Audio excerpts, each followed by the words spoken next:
জুলাই গণঅভ্যুত্থানের হত্যা মামলার আসামি আওয়ামী লীগের সাবেক উপজেলা চেয়ারম্যান রব্বানী জব্বার পাচ্ছেন 1 কোটির ওপরে বিনামূল্যের বই ছাপানোর কাজ। এনসিটিভির শীর্ষ কর্মকর্তাদের সাথে প্রকাশ্যে যোগাযোগ রয়েছে তার। গণঅভ্যুত্থানের পরও স্বৈরশাসকের সুবিধাভোগীদের জাতীয় শিক্ষাক্রম ও পাঠ্যপুস্তক বোর্ড পুনর্বাসন করছে বলে অভিযোগ শিক্ষা গবেষকদের। ছাত্র জনতার গণঅভ্যুত্থানের মুখে গত 5 আগস্ট হাসিনা সরকারের পতনের পর আওয়ামী লীগের বেশিরভাগ নেতা পালিয়ে আছে। সরকারি দপ্তরগুলোতেও স্বৈরশাসকের কিছু সুবিধাভোগীকে সরিয়ে দেয়া হয়। তবে এখনো বিভিন্ন সরকারি প্রতিষ্ঠানে বহাল তবিয়তে সুবিধা ভোগ করছে এদের অনেকে। জাতীয় শিক্ষাক্রম ও পাঠ্যপুস্তক বোর্ডে এবছরও 1.5 কোটি বই ছাপানোর কাজ পাচ্ছে হত্যা মামলার আসামি রব্বানী জব্বারের 2টি প্রতিষ্ঠান। রব্বানী জব্বার আওয়ামী লীগের সাবেক মন্ত্রী মোস্তফা জব্বারের ভাই। নেত্রকোনার খালিয়াজুড়ি উপজেলা পরিষদ আওয়ামী লীগের প্রার্থী হিসেবে বিনা ভোটে চেয়ারম্যান হন তিনি। প্রথম কথা হচ্ছিল যে এই যে যারা এই কাজগুলো করেছে গত 15 বছর ধরে তাদের তো শাস্তির আওতা আসে। যদি মামলায় থাকে তারা মামলা না করে মানে তাদেরকে অ্যারেস্ট না করে তারা কিভাবে এখন পর্যন্ত কাজ করে যাচ্ছে, বিশেষ করে মোস্তফা জব্বারের ভাই রাব্বানীর কে না চেনে। এনসিটিভিতে এখনো স্বৈরশাসকের সুবিধাভোগী অনেক কর্মকর্তা ব্যবসায়ী বহাল তবিয়তে আছে, যারা আওয়ামী লীগকে পুনর্বাসনের কাজ করে যাচ্ছে বলে জানিয়েছেন মুদ্রণ মালিক সমিতির সাবেক সভাপতি তোফায়েল খান। 5 আগস্টের পর এনসিটিভির কোনো পরিবর্তন আসেনি। এনসিটিভি আগের শক্তিগুলো বরঞ্চ শক্তি বৃদ্ধি করে এগিয়ে যাচ্ছে।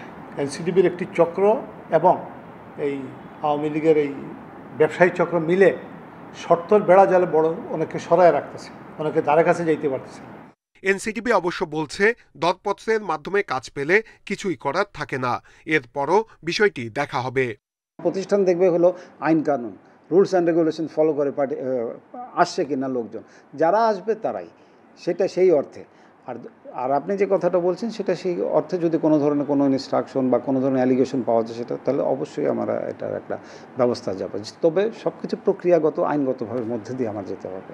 এনসিটিভির বেশ কয়েকজন কর্মকর্তার বিরুদ্ধে অনিয়মের অভিযোগ থাকলেও কোনো ব্যবস্থা নেওয়া হয়নি। নূরে আলম, ইন্ডিপেন্ডেন্ট নিউজ, ঢাকা। জুলাই অভ্যুত্থানের বছর না পেরোতেই সমন্বয়কদের চাঁদাবাজির ঘটনা দুঃখজনক বলে মন্তব্য করেছেন বিএনপির মহাসচিব মির্জা ফখরুল ইসলাম আলমগীর। বলেছেন সরকারের সদিচ্ছা না থাকায় রাজনৈতিক পরিবেশে পরিবর্তন আসেনি। এদিকে চাঁদাবাজদের দলীয় পরিচয় না দেখে বিচারের দাবি জানান রুহুল কবির রিজভী। সোমবার রাজধানীতে আলাদা 2 অনুষ্ঠানে এসব কথা বলেন বিএনপি নেতারা। সোমবার সকালে রাজধানীর শাহবাগে যুবদলের গ্রাফিতি অঙ্কন কর্মসূচিতে অংশ নেন বিএনপি মহাসচিব। এ সময় বৈষম্য বিরোধী ছাত্র আন্দোলনের সমন্বয়কদের চাঁদাবাজির ঘটনায় উদ্বেগ প্রকাশ করেন মির্জা ফখরুল। বলেন, গণঅভ্যুত্থানের 1 বছর পরেও রাজনৈতিক অবস্থার ইতিবাচক পরিবর্তন হয়নি। দেখলাম 5 জন সমন্বয়কারীকে গ্রেফতার করেছে পুলিশ। তারা জোর করে একটি বাড়ি থেকে একজন সাবেক সংসদ বাড়ি থেকে 50 লক্ষ টাকা আদায় করেছে। এই কি পরিণতি থেকে আমরা চেয়েছিলাম? এই বাংলাদেশের মানুষকে কেউ এটা চেয়েছিল? এত তাড়াতাড়ি যদি এই ঘটনা ঘটে 1 বছর হয়নি। রাজনৈতিক দলগুলোর সহযোগিতার পরেও সংস্কারে অসহযোগিতার অপবাদ দিচ্ছে সরকার, অভিযোগ তার। গুম খুনের ঘটনায় শেখ হাসিনার বিচার কার্যক্রমে ধীরগতি নিয়েও প্রশ্ন তোলেন বিএনপি মহাসচিব। যারা প্রতি মুহূর্তে সংস্কারের কথা বলছেন, রাজনৈতিক দলগুলোকে দোষারোপ করার চেষ্টা করছেন ইনডাইরেক্টলি যে আমরা কোঅপারেট করছি না, কথাগুলো সঠিক নয়। আমরা সারাক্ষণ তাদের এই সংস্কার কর্মসূচির সঙ্গে আমরা সহযোগিতা করছি। আমরা সারাক্ষণ সবাইকে নিয়ে কাজ করতে চাই। কই হাসিনার বিচারের তো এখন পর্যন্ত তেমন কিছু আমরা দেখতে পেলাম না। কেন পেলাম না? 1 বছর হয়ে গেল, হাসিনার বিচার কাজ পুরো শুরু হয়ে গেল না কেন? এদিকে নয়াপল্টনে এক স্মরণ সভায় দলের সিনিয়র যুগ্ম মহাসচিব রুহুল কবির রিজভী বলেন, দলীয় পরিচয় না দেখে চাঁদাবাজদের বিচার করতে হবে। স্থানীয়ভাবে দেশে সুশাসন নিশ্চিত করা, চাঁদাবাজদেরকে ধরা, দখলদারদেরকে ধরা, তার রাজনৈতিক পরিচয় যাই থাক না কেন, এটি বারবার বলা হয়েছে, সেটা যাতে দ্রুত গতিতে বাস্তবায়ন হয়। অন্তর্বর্তীকালীন সরকার দেশের মানুষের প্রত্যাশা পূরণে ব্যর্থ হয়েছে বলেও মন্তব্য নেতাদের। মানব সেবার মহত্তম দায়িত্ব নিয়ে রিফাত আলম, ইন্ডিপেন্ডেন্ট নিউজ, ঢাকা। সংসদে উচ্চকক্ষ আর নির্বাচনের পিআর পদ্ধতি নিয়ে ঐকমত্য না হলে জুলাই সনদে এনসিপির স্বাক্ষর অনিশ্চিত। এ কথা জানিয়েছেন দলটির আহ্বায়ক নাহিদ ইসলাম। তার দল নির্বাচন পেছানোর ষড়যন্ত্র করছে এমন অভিযোগকে ভিত্তিহীন বলেও উল্লেখ করেন নাহিদ। আর এনসিপিকে চাঁদাবাজদের দল হতে দেওয়া হবে না বলে হুঁশিয়ারি দেন হাসনাত আব্দুল্লাহ। সোমবার জামালপুর ও ময়মনসিংহে এসব কথা বলেন তারা। পদযাত্রার ২৮তম দিনের শুরুতে জামালপুর জেলা পরিষদের বাংলোতে ১১টি জুলাই শহীদ পরিবারের সাথে দেখা করেন এনসিপির নেতারা। এ সময় সাংবাদিকদের প্রশ্নের জবাবে আহ্বায়ক নাহিদ ইসলাম বলেন, সংসদে উচ্চকক্ষ, ক্ষমতার ভারসাম্য ও জবাবদিহির জন্য গুরুত্বপূর্ণ। এসব বিষয়ে ঐকমত না হলে জুলাই সনদ স্বাক্ষরিত হবে কিনা এ নিয়ে সন্দেহ রয়েছে। ফলে উচ্চকক্ষ আমাদের ক্ষমতার ভারসাম্য এবং জবাবদিহিতার জন্য অত্যন্ত গুরুত্বপূর্ণ। সে বিষয়ে এখনো ঐকমত আসেনি। তো সে বিষয়ে ঐকমত না আসলে এই জুলাই সনদ স্বাক্ষরিত হবে কিনা সেটা নিয়ে আমাদের সন্দেহ আছে। পরে শহরে পদযাত্রা শেষে ফৌজদারি মোড়ে পথসভা করে এনসিপি। সেখানে দেয়া বক্তব্যে নাহিদ আরও বলেন, তার দলকে নির্বাচন পেছানোর ষড়যন্ত্রের অপবাদ দেয়া হচ্ছে, অথচ গণঅভ্যুত্থান না হলে কোনো দলই নির্বাচনের স্বপ্নই দেখতে পারত না। বিভিন্নভাবে আমাদের বিরুদ্ধে প্রোপাগান্ডা করার চেষ্টা করা হচ্ছে, আমরা নাকি নির্বাচন বানচালের চেষ্টা করছি, আমরা নাকি নির্বাচন পিছিয়ে দেওয়ার চেষ্টা করছি। আর এই গণঅভ্যুত্থান না হলে আপনারা নির্বাচনের স্বপ্নই দেখতে পারতেন না। জামালপুর থেকে ময়মনসিংহে যায় এনসিপির পদযাত্রা। সেখানে টাউন হল প্রাঙ্গণে পথসভায় হাসনাত আব্দুল্লাহ বলেন, চাঁদাবাজদের সংগঠন হবে না এনসিপি। আমাদের লক্ষ লক্ষ কর্মীর দরকার নাই, আমাদের লক্ষ লক্ষ নেতার দরকার নাই। এই চাঁদাবাজের অভয়াশ্রম এনসিপি হবে না। সুতরাং যারা এই সুসময়ে আসছেন তারা সাবধান হয়ে যান। মঙ্গলবার টাঙ্গাইল ও গাজীপুরে পদযাত্রার কথা রয়েছে এনসিপির। তাপস সরকার, ইন্ডিপেন্ডেন্ট নিউজ। আগামী নির্বাচনে নতুন ভোটারদের আকর্ষণে তরুণকে ঘিরে পরিকল্পনা সাজাচ্ছে প্রধান রাজনৈতিক দলগুলো। জুলাই আন্দোলনে অবদান রাখা যুব নেতাদের সামনে রাখবে বিএনপি। সেই সাথে ফ্যাসিবাদী তরুণদের অনুপ্রবেশ ঠেকাতে সতর্ক দলটি। নতুন দল এনসিপির ৯০% তরুণ বলে দাবি নেতাদের। আর ঢাকার বিভিন্ন আসন নবীনদের হাতেই ছেড়ে দিতে চায় জামায়াত। আগামী নির্বাচনে গেম চেঞ্জার হতে যাচ্ছেন তরুণ ভোটাররা। নির্বাচন কমিশনের হিসেবে দেশের নতুন ভোটার প্রায় ৪৪ লাখ। তাদের টানতে প্রার্থী হিসেবে তরুণদের অগ্রাধিকার দিচ্ছে প্রধান রাজনৈতিক দলগুলো। বয়সে নবীন এবং নিজ এলাকায় গ্রহণযোগ্যতা আছে এমন প্রার্থীদের মনোনয়ন দৌড়ে এগিয়ে রাখবে বিএনপি। সেই সঙ্গে বিশেষ গুরুত্ব পাবেন জুলাই অভ্যুত্থানে অবদান রাখা নতুন প্রজন্মের সদস্যরা। ২৫ বছরের ঊর্ধ্বসীমার সবাইকে এই ক্ষেত্রে গণ্য করা যাবে, কিন্তু তার গ্রহণযোগ্যতা, জনপ্রিয়তা, অভিজ্ঞতা, মেধা, প্রজ্ঞা এবং রাজনীতিতে অবদান বা বিগত জুলাই গণ অভ্যুত্থানে তার অংশগ্রহণ এবং বিগত ফ্যাসিবাদ বিরোধী আন্দোলনে গণতান্ত্রিক সংগ্রামে তার অবদান সবকিছু মিলে যারা এই ক্যাটাগরির মধ্যে আসবে তাদেরকে বিবেচনা করাই উত্তম। গণ অভ্যুত্থান পরবর্তী বাংলাদেশের নতুন রাজনৈতিক দল এনসিপি মূলত তরুণদের নিয়েই গড়া হয়েছে। আগামী নির্বাচনে কম বয়সীরা হয়ে উঠতে পারে তাদের বড় ভোট ব্যাংক। তাই সভা ও গণজমায়েতে তরুণদের মন জয়ে গুরুত্ব দিচ্ছে এনসিপি। আমাদের নমিনেশনে আপনি অনেক তরুণ দেখতে পাবেন, সত্যিকার অর্থে তরুণ। এখানে অনেক বছর বয়সী, ৫০ বছর বয়সী তরুণ না, সত্যিকার অর্থে তরুণ এখানে দেখতে পাবেন। But at the same time আমরা এনসিপি থেকে আমরা চেষ্টা করছি যে যারা তরুণ আছে তাদেরকে উইজডম দরকার, তাদের গাইডেন্স দরকার, তাদের মোরাল কম্পাসটা আস্তে আস্তে যে তৈরি হচ্ছে, এটা ক্ষেত্রেও যারা বয়স্ক আছে তাদের ক্ষেত্রে পরামর্শ, তাদের সম্পৃক্ততা আমাদেরকে ভালো দিকে নিতে পারে। এই জন্য আমরা একটা অ্যাডভাইজারি কাউন্সিল তৈরি করার চেষ্টা করছি। তারুণ্যের শক্তিকে কাজে লাগাতে মরিয়া জামায়াতে ইসলামীয় জাতীয় ও স্থানীয় দুই নির্বাচনেই তরুণ তুর্কিদের সামনে আনার পরিকল্পনা দলটির। আমরা আমাদের দলের পক্ষ থেকে তরুণ নেতৃত্ব বাছাই করছি এবং এটি শুধুমাত্র জাতীয় নির্বাচনের ক্ষেত্রেই নয়, স্থানীয় নির্বাচনে আমরা তরুণদেরকে অগ্রাধিকার দিচ্ছি। যেহেতু তাদের একটা শক্তি আছে, তাদের সাহস আছে, তাদের উদ্যম আছে, তাদের মধ্যে ক্রিয়েটিভিটি আছে, সৃজনশীলতা আছে। বিগত 3 বিতর্কিত নির্বাচনে ভোট দিতে পারেননি তরুণ ভোটাররা। ত্রয়োদশ জাতীয় নির্বাচনে তাদের সমর্থন কারা পাচ্ছে সেদিকেই তাকিয়ে রাজনৈতিক দলগুলো। মাহফুজুর রহমান মিলন, ইন্ডিপেন্ডেন্ট নিউজ, ঢাকা। আগামী সংসদ নির্বাচনের প্রস্তুতি হিসেবে সেনাবাহিনী, পুলিশ ও স্থানীয় প্রশাসনের মধ্যে সমন্বয় বাড়ানোর উদ্যোগ নিয়েছে সরকার। সোমবার দুপুরে ফরেন সার্ভিস একাডেমিতে বৈঠক শেষে ব্রিফিংয়ে কথা জানিয়েছেন প্রধান উপদেষ্টার প্রেস সচিব শফিকুল আলম। জানান প্রশাসনের রদবদল হবে। বৈঠকে গুরুত্বপূর্ণ কি কি বিষয় আলোচনা হয়েছে সেগুলো জানান প্রেস সচিব। বলেন, সেনাবাহিনী, পুলিশ ও স্থানীয় প্রশাসনের মধ্যে স্থানীয় ও জাতীয় পর্যায়ে সমন্বয় দ্রুত বাড়ানো হবে। নির্বাচন উপলক্ষে সেপ্টেম্বর, অক্টোবর ও নভেম্বরে 1.5 লাখ পুলিশকে প্রশিক্ষণ দেওয়া হবে।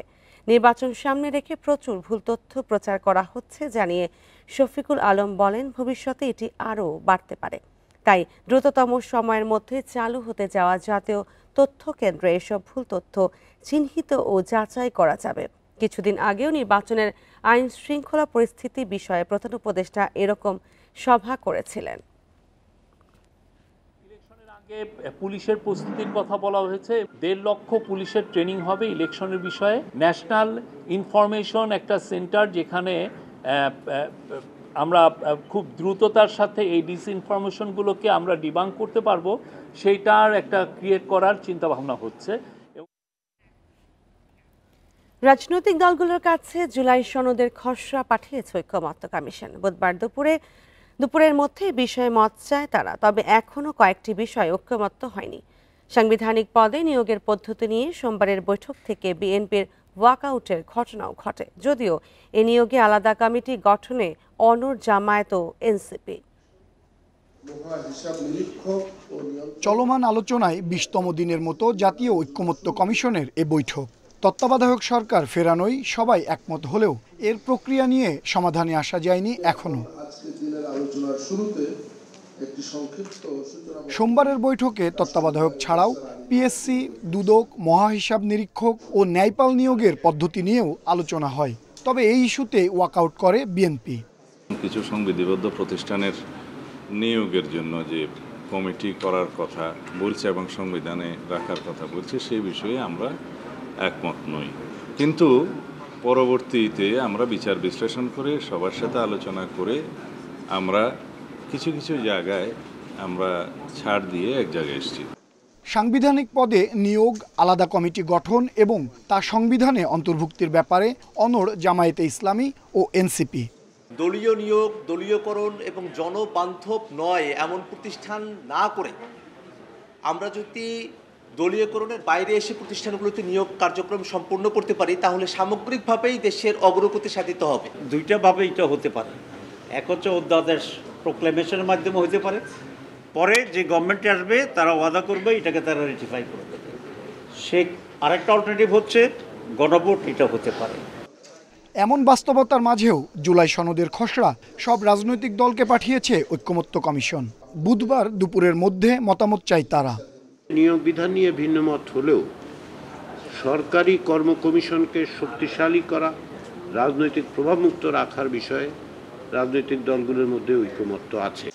মৌলিক সংস্কারের 20টি বিষয়ের মধ্যে এখন পর্যন্ত 12টিতে একমত হয়েছে রাজনৈতিক দলগুলো।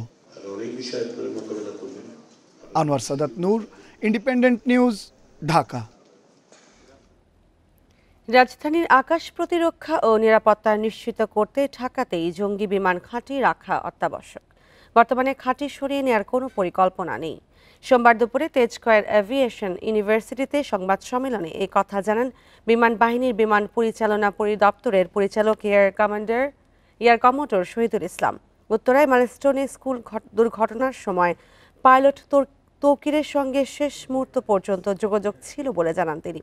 সংবাদ সম্মেলনে উপস্থিত ছিলেন মাইলস্টোন স্কুল অ্যান্ড কলেজের প্রিন্সিপাল জাহাঙ্গীর আলম ও জাতীয় বার্ন ইনস্টিটিউটের পরিচালক মারুফুল ইসলাম। সংবাদ সম্মেলনে জানানো হয়, নিহতদের পরিবার ও আহতদের যতদিন প্রয়োজন ততদিন সহযোগিতা করবে বিমান বাহিনী।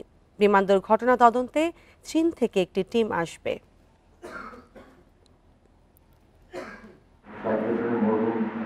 ইসলামের বিমানের ক্ষেত্রে একই ভাবে যোগাযোগ ব্যবস্থা বিদ্যমান ছিল। রাজধানীর আকাশ প্রতিরক্ষার জন্য রাজধানীতে জঙ্গি বিমানের ঘাঁটি থাকা অত্যাবশ্যক এবং এইসব জঙ্গি বিমানের স্কোয়াড্রনগুলোর প্রয়োজনীয় সারা বছর ব্যাপী ট্রেনিং চলমান থাকে। ওই অপারেশনাল বিমানগুলোতেই আমরা ট্রেনিং করে থাকি। পুলিশের 4 ডিআইজিকে বাধ্যতামূলক অবসরে পাঠিয়েছে সরকার। সোমবার স্বরাষ্ট্র মন্ত্রণালয়ের জননিরাপত্তা বিভাগের প্রজ্ঞাপনে এই সিদ্ধান্তের কথা জানানো হয়। রাষ্ট্রপতির আদেশক্রমে প্রজ্ঞাপনে সই করেছেন জননিরাপত্তা বিভাগের সিনিয়র সচিব নাসিমুল গনি।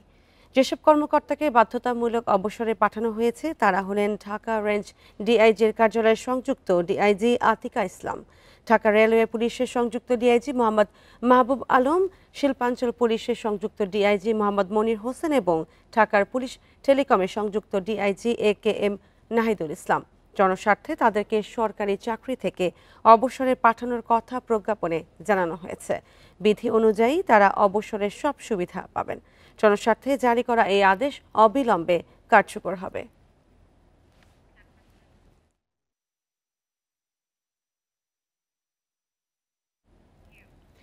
চট্টগ্রামে বর্ষা মৌসুমে আবারও ডেঙ্গু, চিকুনগুনিয়া ও জিকার মতো মশাবাহিত রোগে আক্রান্ত হচ্ছেন শত শত মানুষ। শুধু জুলাই মাসেই ডেঙ্গুতে আক্রান্ত 382 জন আর চিকুনগুনিয়ায় আক্রান্তের সংখ্যা ছাড়িয়েছে 8 শতাধিক। চট্টগ্রামে ফের দেখা দিয়েছে ডেঙ্গু, চিকুনগুনিয়া ও জিকার প্রাদুর্ভাব। চলতি জুলাই মাসেই ডেঙ্গু আক্রান্তের সংখ্যা 382, যা এবছরের মধ্যে সর্বোচ্চ। আর চিকুনগুনিয়ায় এ পর্যন্ত আক্রান্ত হয়েছেন 803 জন। হাসপাতালগুলোর বহির্বিভাগে রোগীদের অর্ধেকই আসছেন জ্বর, শরীর ব্যথা ও কাশির উপসর্গ নিয়ে। পরিস্থিতি বিবেচনায় অনেককেই ভর্তি করা হচ্ছে হাসপাতালে। গায়ে ব্যথা মানে এরকম যে হাঁটতে পারি না, সিঁড়ি দিয়ে দোতলা থেকে নিচে নামতে পারি নাই। বিভিন্ন পরীক্ষা করালাম, পরীক্ষা করার পর দেখা যাচ্ছে যে আমার ডেঙ্গু পজিটিভ আর কি। এরপর থেকে ট্রিটমেন্টটা চলতেছে। চিকিৎসকরা বলছেন ডেঙ্গু ও চিকুনগুনিয়ার মতো রোগগুলো এখন শহর কেন্দ্রিক নেই, নতুন করে বেড়েছে মশার হটস্পটও। যে সমস্ত হটস্পটগুলোকে আমরা গত বছর আইডেন্টিফাই করেছি সেই হটস্পটগুলো এখনও পারসিস্ট করতেছে, সেগুলোর প্রতি আমাদের নজর দিতে হবে।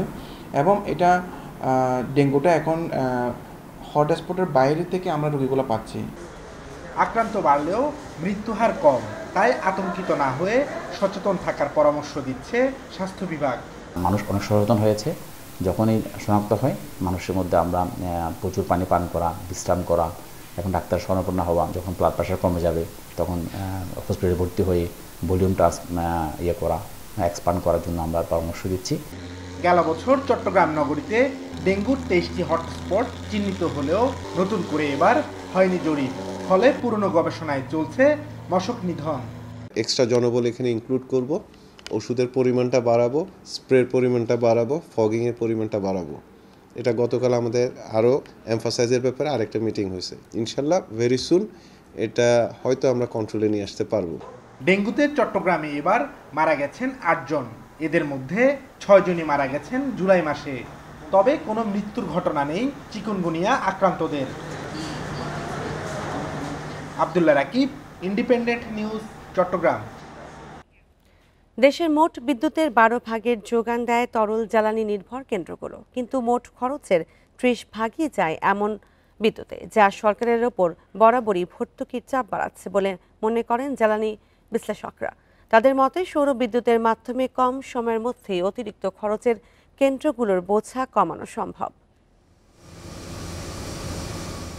2023-24 অর্থবছর প্রায় 96,000 মেগাওয়াট ঘন্টা বিদ্যুৎ উৎপাদন করা হয়, যার মধ্যে ফার্নেস অয়েল ভিত্তিক কেন্দ্র থেকে পাওয়া যায় 11,357 মেগাওয়াট ঘন্টা এবং ডিজেল থেকে 440 মেগাওয়াট ঘন্টা। পিডিবির তথ্য বিশ্লেষণে দেখা যায় ওই বছর বিদ্যুৎ উৎপাদনে জ্বালানিতে খরচ হয় 85,221 কোটি টাকা, যার মধ্যে ফার্নেস অয়েল ও ডিজেলে খরচ 25,434 কোটি। প্রতি ইউনিট বিদ্যুতে গড় উৎপাদন খরচ যখন 12 টাকা, তখন তরল জ্বালানি নির্ভর বিদ্যুৎ কেন্দ্রে গড়ে ইউনিট প্রতি খরচ 26 টাকার বেশি। বিশ্লেষকরা বলছেন গড়ে 1,500 মেগাওয়াট অতিরিক্ত খরচের বিদ্যুৎ ব্যবহার কমাতে 3,000 মেগাওয়াটের সৌর প্যানেল স্থাপন করতে হবে। প্রতি ইউনিট নবায়নযোগ্য বিদ্যুৎ যদি আমি আনি, ঠিক একটা ইউনিট অফ তেল ভিত্তিক বিদ্যুৎ কেন্দ্র কমে যায়।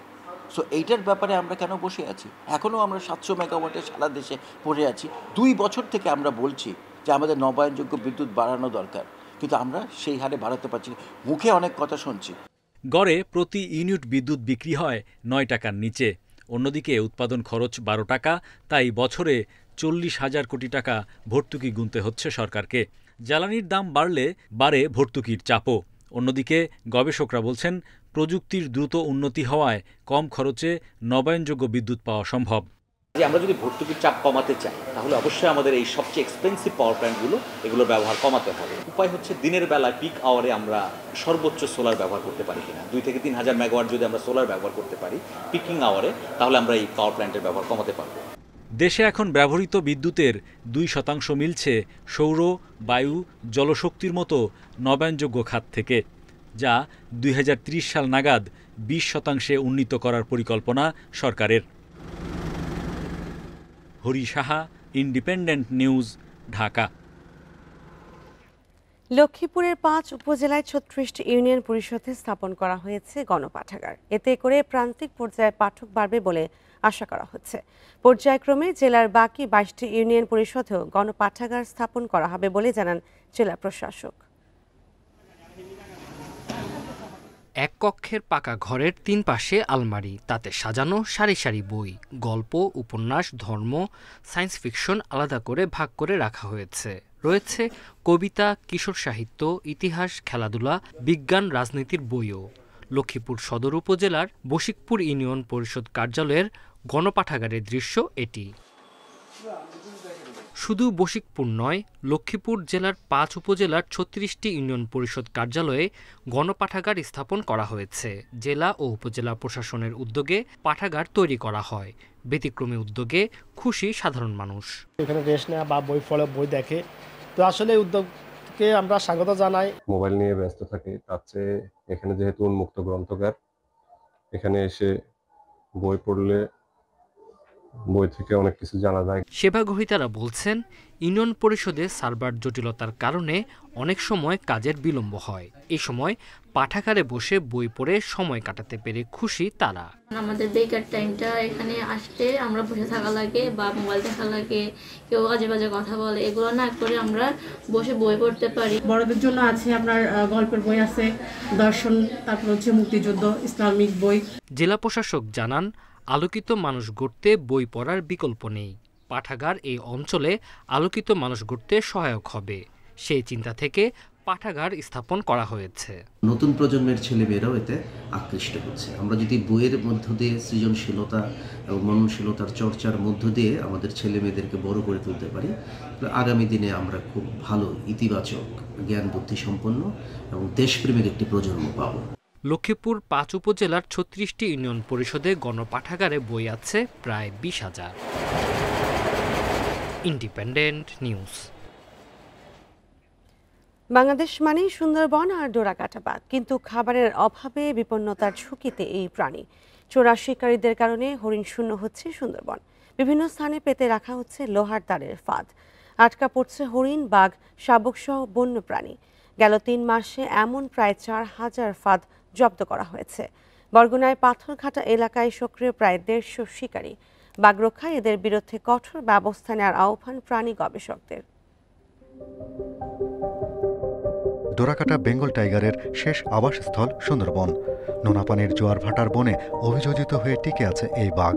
তবে চোরা শিকারীর থাবা আর খাবারের অভাবে বিলুপ্তির মুখে সুন্দরবনের রাজা।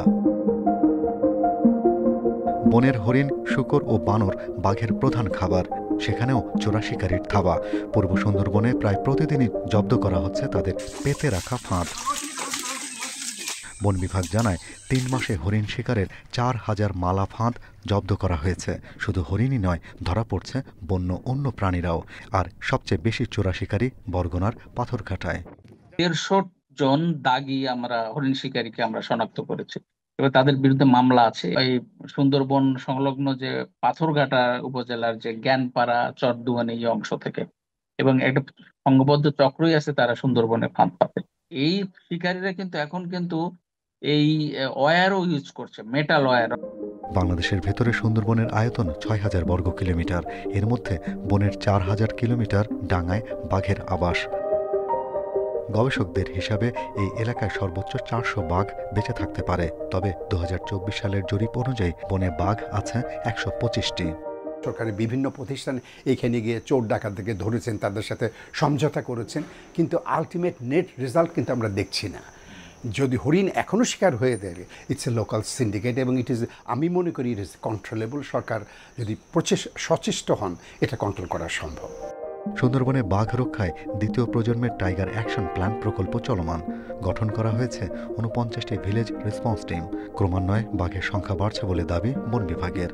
প্রত্যেকবারই কিছু পরিমাণ বাঘের সংখ্যা সুন্দরবনে বৃদ্ধি পেয়েছে, অর্থাৎ ৭ থেকে ৮% বাঘ সুন্দরবনে বৃদ্ধি পেয়েছে। এখন কিন্তু বলা হচ্ছে যে ২০০-র বেশি বাঘ সুন্দরবনে ধারণ করতে পারে, অর্থাৎ আমরা বলতে পারি যে বাঘের খাদ্যের পরিমাণ বেড়েছে এবং বাঘের আবাসস্থলটি আগের থেকে ভালো হয়েছে। সুন্দরবনে বিষ দিয়ে মাছ শিকার বেড়েছে। বনের ভেতরেও ছড়িয়ে পড়ছে এর প্রভাব। বনের জীববৈচিত্র্য রক্ষায় এ ধরনের কর্মকাণ্ড বন্ধের ব্যবস্থা নেয়ার তাগিদ গবেষকদের। Shahriar Anirban, independent news, Dhaka. বাঁশি, মন্দিরা, করতাল, খঞ্চনির মতো বাদ্যযন্ত্র দিয়ে অনলাইন কন্টেন্ট ক্রিয়েটরদের জন্য তৈরি হচ্ছে কপিরাইট ফ্রি মিউজিক। আর তা তৈরি করে মাসে লাখ টাকা আয় করছেন মানিকগঞ্জ জেলার একদল তরুণ। রাজবাড়ির দৌলতদিয়ায় তারা গড়ে তুলেছেন স্টুডিও। সেখান থেকে পছন্দের মিউজিক কিনে নিচ্ছেন কন্টেন্ট নির্মাতারা। রাজবাড়ির দৌলতদিয়ায় ছোট ঘরে ধারণ করা হচ্ছে সঙ্গীত। সপ্তাহে একদিন নানা বাদ্যযন্ত্র দিয়ে কাজ করেন মানিকগঞ্জের ফয়সাল আহমেদ ও তার দল, যা ইউটিউব ও ফেসবুকের কন্টেন্টের ব্যাকগ্রাউন্ড মিউজিক হিসাবে ব্যবহার করা হয়। ১ বছর আগে ফয়সালের তৈরি একটি সুর ভাইরাল হয়। এরপর বাড়িতেই বাণিজ্যিকভাবে শুরু করেন ব্যাকগ্রাউন্ড মিউজিক তৈরির কাজ। এরপর আর পিছন ফিরে তাকাতে হয়নি। শখ করে নিজের থেকে একটা কন্টেন্ট ক্রিয়েট করি। কন্টেন্ট বলতে একটা মিউজিক তৈরি করি নিজেদের জন্য, ইউটিউবে দেওয়ার জন্য। আমি আর দাদা এটা মিলে করি, আমার সাথে আছে আমার তবলাবাদক হিসাবে প্রবাসদা। আমরা দুইজনে মিলে এটা চিন্তা করলাম যে এটা একটা ইউটিউবে আমরা একটা চ্যানেল খুলে সেখানে কাজ করব। কন্টেন্ট নির্মাতারা বলছেন এ ধরনের কপিরাইট ফ্রি মিউজিক তাদের কন্টেন্টের মান ও আকর্ষণ বাড়ায়। ২ থেকে ৩ মিনিটের একটি সুর ৫০০ থেকে ১০০০ টাকায় কেনেন তারা। এই দেশের গ্রামীণ জীবনের সাথে একদম মনে হয় মিলেমিশে একাকার হয়ে যায়। আমাদের ছবিগুলোকে নতুন করে প্রাণ দেয় হচ্ছে এই মিউজিক। মানুষের সাথে কানেক্টিভিটি তৈরি করে এই মিউজিকগুলো। দেশীয় বাদ্যযন্ত্র ও সঙ্গীত বাঁচিয়ে রাখতে এই উদ্যোগ প্রশংসনীয়। এর উন্নয়নে সবার সহযোগিতা প্রয়োজন, বলছেন জেলা শিল্পকলা একাডেমির কর্মকর্তা। আমরা কপিরাইটের বিষয়ে খেয়াল রাখি এবং তারা যাতে সুন্দরভাবে সুস্থ সংস্কৃতির দিকে তাদের মেধাকে কাজে লাগায়, এই বিষয়টা আমাদেরকে লক্ষ্য রাখতে হবে। কন্টেন্ট নির্মাতাদের জন্য কপিরাইট ফ্রি মিউজিক খুঁজে পাওয়া একটি বড় চ্যালেঞ্জ। এক্ষেত্রে ফয়সাল ও তার দলের উদ্যোগ সহায়ক হচ্ছে বলে জানালেন নির্মাতারা। Independent news. আর এই ছিল এখনকার সংবাদে। ইন্ডিপেন্ডেন্ট টেলিভিশনের সব খবর বিস্তারিত জানতে চোখ রাখুন ফেসবুক, ইউটিউব ও এক্সে। ধন্যবাদ সবাই।